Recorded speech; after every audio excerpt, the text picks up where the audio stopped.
Hi, it's Dr. Joe DeMarco, chiropractor and owner of OcraMed Health. Today's video, we're going to be talking about a group of muscles known as the adductors.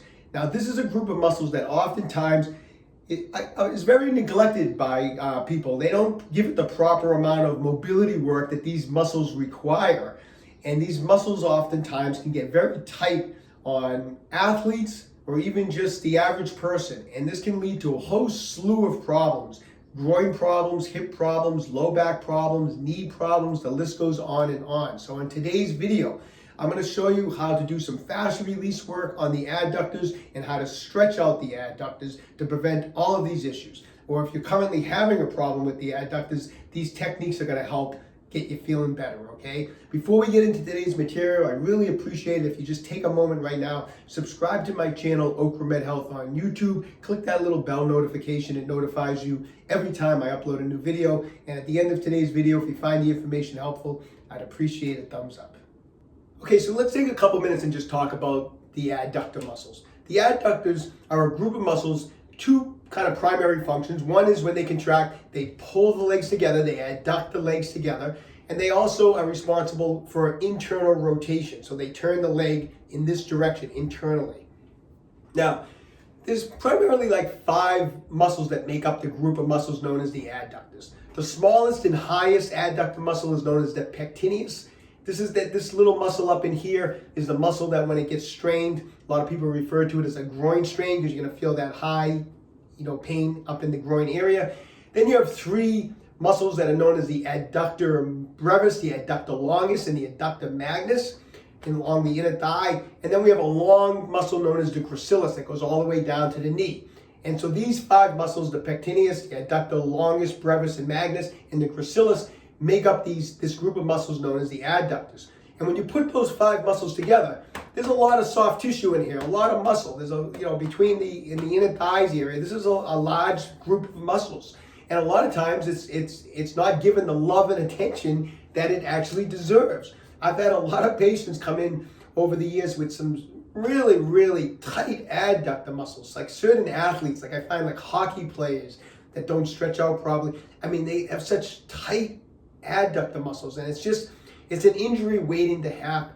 So let's talk a little bit about that, and then we're going to move into how we can prevent adductor type of injuries or actually treat an adductor injury. So first type of injury you can get with these tight adductors is these groin strain type of injuries. You can get it from tight adductors just doing things such as squatting, tennis players reaching off to the side, or a sport where you're off to the side and you move too quickly, you can strain an adductor muscle. You can just do it bending to picking something up off the floor. You can strain these adductor muscles. The other problem that can happen from these tight adductors is a little more outside of the box, but regarding like hip discomfort, especially in an area like where people have like sometimes that chronic piriformis muscles discomfort. The piriformis muscle is coming from the sacrum in the SI joint area and running all the way to the hip through here. And a lot of people get a lot of piriformis pain. And so what do? They try to roll the piriformis. They try to stretch the piriformis. And there's people that no matter how much they roll and stretch this piriformis, and they can feel it. They press in the piriformis. They can feel that it's tender. They can feel that it's tight. And no matter whatever they do with that piriformis, it doesn't respond. And these problems go on for not months, but for years.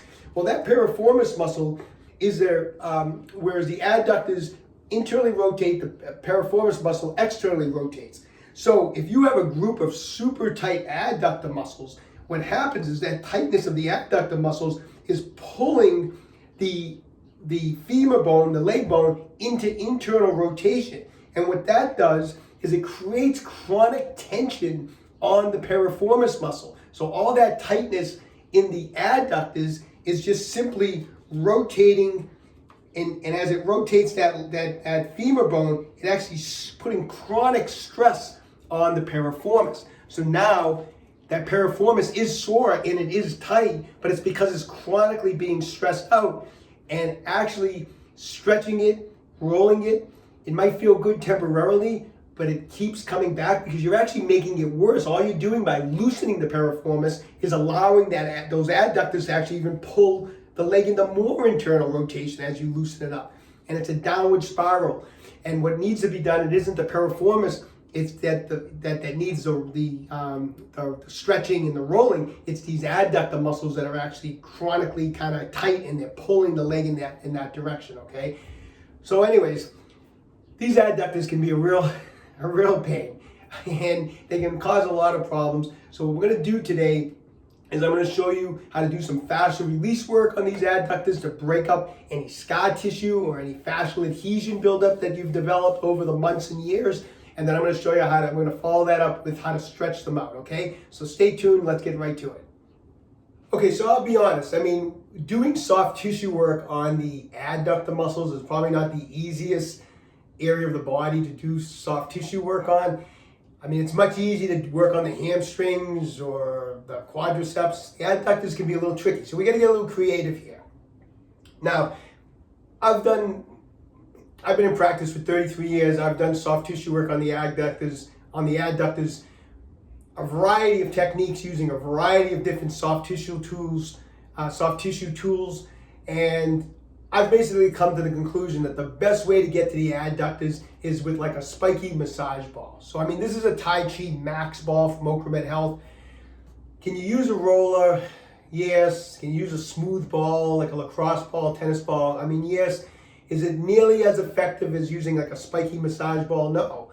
And so from my experience, this is the best way to get at it. So if you don't have a spiky massage ball, I mean, you can try a foam roller, you can try a lacrosse ball, but at some point, if you really want to get into that deep tissue, and these adductors, if you have some thick adductors, you're going to need to get in there with a spiky massage ball at some point to really break up some of this fascial adhesion buildup in there, okay? So what I like to do, and it varies on your height and your flexibility, is I'll grab a bench like this, and I'll get down on one knee and I'll put the other leg up on the bench like this. I'll have my knee at about 90 degrees, and my adductors are on the bench. So this is, I find, the best way to kind of get that ball into these adductor muscles so that you can relax the muscles and we can do some soft tissue work.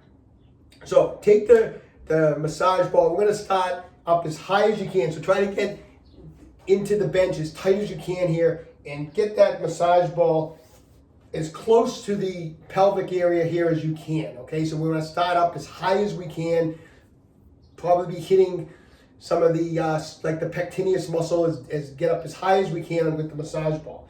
And then just let the weight of your leg kind of lean into the ball and lean forward a little bit, and just kind of do some back and forth, side to side, just different directions, and spend about 60 seconds and dig that ball into the soft tissue of that area. After about 60 seconds, bring the ball down, maybe an inch or so, and get into the rest of some of the other areas of the adductors here. And again, just kind of lean into it and just gauge your pressure. Put as much pressure as you feel comfortable with. You don't have to try to get all your body weight on it. Just what's comfortable. I find if I just lean forward a little bit on my arms and I just try to make all different directions, side to side, back and forth. Sometimes I'll make little circles, but we just want to basically get that ball digging around in that area. And after 60 seconds, I just keep making movements with the ball all the way until I get right above the knee. So I'm working all the muscles from the knee all the way up into the groin area. And I'll, depending on how long your leg is, mine are not too long, but I mean, it's not unusual for me to make 6 or 7 different positions with the massage ball to dig out the soft tissue adhesions in that area, okay? So, after you get through with that, we got a lot of blood flow now into the area. So now we have a lot of blood flow. We just did a bunch of, fascial release work through there. We dug in through all that area. Now it's the perfect time to move on to this stretch. Okay, so we have a lot of blood flowing in there. We've done some soft tissue work. Let's take advantage of that situation and stretch it. So immediately after we do the soft tissue work, we're going to stretch it. And you can do these 2 primary stretches. All right, I'll get, say I'm stretching the left adductors. My right knee is down and my left leg is in front of me like this. Now, you can do this with just using your arm. I'll show you first, but then my preferred method is using a broomstick or a piece of PVC piping, okay? But I'm gonna basically stretch forward like this. I'm gonna put my arm down and grab my ankle. So I'm gonna stretch forward, I'm gonna grab my ankle, and what I'm doing with my arm is I'm gonna push that knee off to the side so that it really stretches open this as I'm leaning forward. Just like that. So what I like to prefer to do is, and I find it much easier, I can stand up straighter, is I'll put the broomstick through my leg like that, and then I'll use the broomstick to, my arm to pull my leg off to the side with the broomstick, and now lean forward like this. So I feel this is a little bit better technique because I can actually keep my arm up, I can keep my torso a little straighter up. So I prefer this. If you don't have a broomstick or a piece of piping, didn't use your arm like I showed you initially, but you lean forward, you pull the knee off to the side and lean forward and continue. When you get to that point where you feel tension, stop, hold for 30 seconds, breathe, and then come up and relax. We're gonna do that stretch 3 times. Now, if one side is the problem area, I would still stretch both set of adductors out, okay? So do 3 times for 30 seconds on both sides. Next, I want you to get down on the floor like this, and we're gonna open up the knees as far as you can like this. Have the knees bent at 90 degrees or so, and open them up as far as you can, and then come down, lean the buttocks backwards, and try to come down as deep as you can. So what I'm doing from this position is I'm leaning in like that, okay? So here we go. I'm leaning back, I'm opening up the knees as far as we can. I'm gonna hang out in this position for about 30 seconds, and I'm gonna feel a nice deep stretch in those adductor muscles. Now after 30 seconds, what I like to do is leave the legs exactly the way they are, put the hands out like this, and now come forward with the hips and try to push the pelvis into the ground just like that.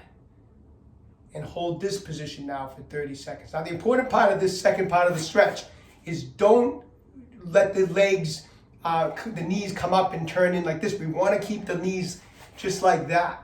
So as you lean forward, don't start to turn the legs this way. You lose the stretch on the adductors. So keep the legs from here. We're stretching. I can feel it in my adductors. Now I come up.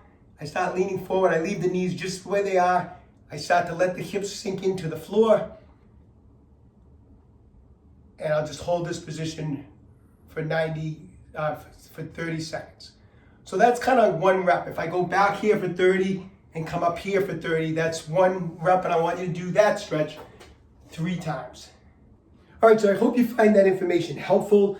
If you're just someone that has some tight adductors, or if you're dealing with a current adductor issue, you can work those techniques every day. However, if after doing some of the rolling you're sore the following day, then skip a day, okay? But get working on them. This is something that, these adductors could have some adhesion in there that's been there for years. They could be so tight that this is something that takes time. 1 treatment session, you may get some temporary relief and feel a little looser, but to really make some headway on this type of a problem, this is gonna take several weeks of work and consistent work on your part, okay? But best of luck to everybody. I wish everyone the best. Stay young, train hard. Hey, you got to get to my website, www.OcraMedHealth.com.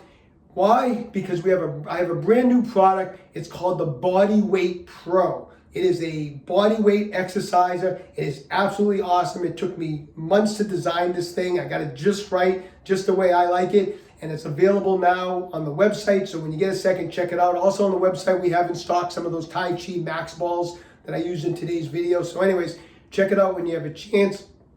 If you haven't done so already, take a moment right now, subscribe to my channel, OcraMed Health on YouTube. Questions about exercise or injuries, just leave me a comment in the comment section down below. I do the best I can to get back to everyone who writes in. And don't forget, OcraMed Health is here to keep you fit forever.